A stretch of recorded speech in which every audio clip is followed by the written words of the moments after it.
Selamat datang di presentasi seni rupa High Renaissance di Italia. Periode ini yang berlangsung antara tahun 1490 hingga 1527 dianggap sebagai puncak kejayaan seni Renaissance. Dalam waktu yang relatif singkat, hanya sekitar 3 dekade, Italia melahirkan beberapa karya seni paling agung dalam sejarah manusia.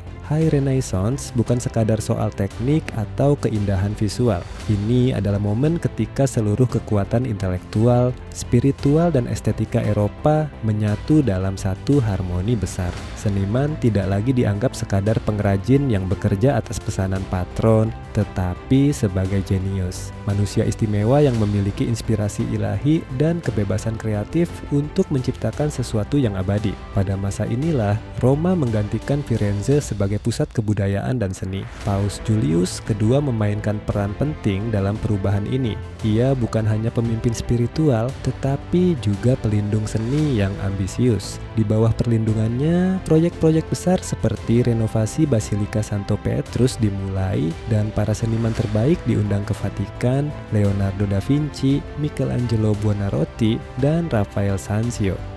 Dua tokoh besar yang paling mencerminkan semangat intelektual High Renaissance bukanlah pelukis atau pematung, melainkan penulis, Niccolo Machiavelli dan Baldassare Castiglione. Melalui karya mereka, kita dapat memahami bagaimana manusia pada masa itu mulai melihat dirinya sendiri dengan cara yang baru, lebih realistis, lebih rasional, namun tetap mencari kesempurnaan moral dan keindahan. Machiavelli dalam The Prince 1513 menulis dengan kejujuran yang luar biasa tentang kekuasaan. Ia mengatakan bahwa untuk mempertahankan stabilitas, seorang pemimpin tidak cukup hanya bermoral, tetapi harus cerdas, berani, dan kadang tanpa ragu mengambil keputusan yang keras. Ia memuji tokoh seperti Cesare Borgia yang mampu menggunakan kekuatan dan tipu daya secara efektif. Bagi Machiavelli, politik adalah seni memerintah, bukan ajang untuk menegakkan idealisme. Pemikiran ini menandai pergeseran besar dari pandangan abad pertengahan,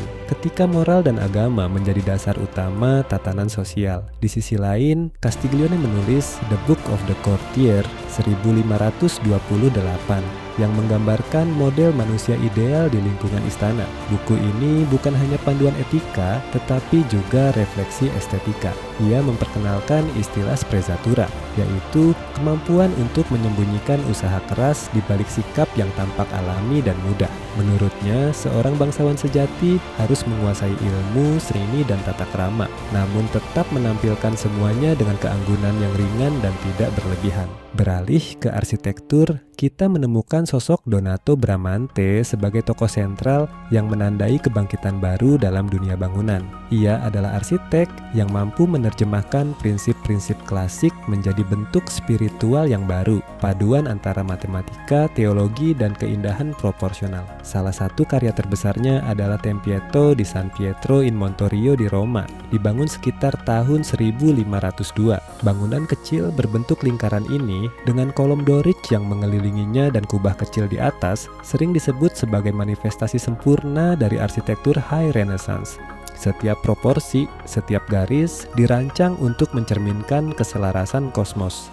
Bagi Bramante, bentuk lingkaran adalah simbol keabadian Tuhan, sedangkan ruang sentral di bawah kubah melambangkan titik pertemuan antara dunia manusia dan dunia ilahi. Beberapa tahun kemudian, Bramante diberi kepercayaan besar oleh Paus Julius II untuk merancang ulang Basilika Santo Petrus. Ia menggagas denah berbentuk salib Yunani dengan kubah besar di pusatnya, simbol kekuatan gereja Katolik sekaligus simbol keseimbangan universal. Walau ia meninggal sebelum proyek itu selesai, rancangan dasarnya menjadi fondasi yang diteruskan oleh Michelangelo dan arsitek-arsitek setelahnya. Nama Leonardo da Vinci selalu muncul pertama kali ketika membicarakan kejayaan High Renaissance. Ia adalah perwujudan ideal manusia Renaissance, pelukis, ilmuwan, pematung, insinyur, arsitek, hingga filsuf. Bagi Leonardo, seni dan ilmu pengetahuan adalah dua aspek dari satu tujuan yang sama, memahami alam semesta dan menemukan pola kesempurnaan di dalamnya. Karya The Last Supper 1495 sampai 1498 di Biara Santa Maria delle Grazie, Milan menjadi salah satu tonggak sejarah seni dunia. Lukisan ini menggambarkan momen dramatis ketika Kristus mengumumkan bahwa salah satu muridnya akan mengkhianatinya. Namun, alih-alih menghadirkan kekacauan, Leonardo menata adegan itu dalam keseimbangan sempurna. Kristus duduk di tengah, menjadi pusat komposisi dan pusat spiritual sekaligus. Para rasul di sekelilingnya dikelompokkan dalam 3 figur per kelompok, masing-masing menampilkan reaksi berbeda, terkejut, sedih, dan bingung. Cahaya yang masuk dari jendela di belakang kepala Kristus menciptakan halo alami, menegaskan kesakralan tokoh utama tanpa simbol religius berlebihan. Karya lain yang tak kalah terkenal adalah Mona Lisa, sekitar 1503 sampai 1505. Senyum samar wanita itu telah menjadi simbol abadi keindahan dan misteri manusia. Dengan teknik sfumato, Leonardo menciptakan transisi halus antara wajah dan latar belakang, seolah batas antara manusia dan alam menghilang. Setiap detail, dari lipatan kain hingga kabut pegunungan di belakang, menunjukkan pandangan Leonardo bahwa segala sesuatu di alam saling terhubung. Leonardo mengajarkan bahwa seni sejati adalah ilmu pengetahuan yang puitis. Ia melihat keindahan bukan hanya sebagai sesuatu yang dapat dilihat, tetapi juga sesuatu yang dapat dipahami melalui observasi, logika, dan imajinasi. Jika Leonardo adalah lambang kecerdasan dan kehalusan, maka Michelangelo adalah simbol kekuatan dan semangat spiritual yang membara. Ia dikenal sebagai pematung, pelukis, dan arsitek, namun semua karyanya berpusat pada satu keyakinan, bahwa tubuh manusia adalah wadah dari jiwa ilahi. Karya puncaknya di bidang seni lukis adalah plafon Kapel Sistina 1508 sampai 1512 di Vatikan yang dikerjakan atas perintah Paus Julius II. Michelangelo yang awalnya enggan karena lebih menganggap dirinya pematung, akhirnya menciptakan salah satu karya paling monumental dalam sejarah seni. Plafon ini menceritakan kisah-kisah dari kitab Kejadian, dari penciptaan dunia, kejatuhan manusia, hingga kisah Nuh dan air bah. Lebih dari 300 figur digambarkan dengan kekuatan luar biasa, seolah mereka hidup dan bergerak di atas kepala kita. Setiap figur, baik nabi, sibil, maupun manusia biasa, memiliki keagungan fisik yang luar biasa, penuh energi rohani. Adegan paling terkenal tentu saja The Creation of Adam, di mana Tuhan dan Adam saling mengulurkan tangan, jarinya hampir bersentuhan. Ruang kecil di antara mereka menjadi simbol kehidupan itu sendiri, momen ketika roh ilahi berpindah ke tubuh manusia. Di situ Michelangelo menangkap momen antara ciptaan dan pencipta, antara kekuatan dan kelemahan, antara Tuhan dan manusia. Dengan Michelangelo, seni High Renaissance mencapai ekspresi yang paling intens. Di tangannya, keindahan menjadi kekuatan dan kekuatan menjadi doa. Jika Leonardo adalah simbol kecerdasan dan Michelangelo adalah lambang kekuatan, maka Raphael mewakili harmoni dan keanggunan. Ia dianggap sebagai sosok yang mampu menyatukan pikiran dan perasaan, logika dan spiritualitas dalam keseimbangan yang sempurna. Raphael lahir di Urbino, sebuah kota kecil yang terkenal karena kebudayaannya yang halus. Sejak muda, ia menunjukkan bakat luar biasa dalam memahami struktur komposisi dan ekspresi manusia. Di Roma, di bawah perlindungan Paus Julius II, ia menciptakan sejumlah karya yang menjadikannya ikon seni High Renaissance. Salah satu karya pentingnya adalah La Belle Jardinière 1507 sampai 1508, lukisan Madonna dan anak Kristus bersama Yohanes Pembaptis kecil. Komposisinya sederhana, berbentuk piramida dengan ekspresi lembut dan penuh kasih. Dalam keheningan dan ketenangan lukisan ini, Raphael memperlihatkan kemanusiaan yang hangat. Agama bukan sebagai doktrin, tetapi sebagai kasih yang hidup di antara manusia. Karya puncaknya adalah The School of Athens 1509 sampai 1511. Salah satu fresko terbesar di Stanza della Segnatura, Vatikan. Lukisan ini menampilkan para filsuf besar Yunani, Plato, Aristoteles, Socrates, Pythagoras, berdiskusi di dalam ruang arsitektural megah bergaya klasik. Komposisinya simetris, ruangnya teratur, dan setiap figur diberi karakter yang berbeda. Plato menunjuk ke atas, melambangkan dunia ide. Aristoteles menunjuk ke bawah, melambangkan dunia realitas. Keduanya berdiri di tengah, seimbang sebagai lambang dualitas yang menjadi dasar pemikiran manusia. Melalui karya ini, Raphael menyampaikan pesan bahwa intelektualitas dan keindahan tidak dapat dipisahkan. Seni dan filsafat berjalan berdampingan sebagai dua bentuk pencarian kebenaran. Dengan Raphael, seni High Renaissance mencapai puncak keseimbangan klasiknya, suatu keadaan di mana keindahan tampak begitu alami sehingga kita lupa betapa rumit dan cermat ia sebenarnya diciptakan.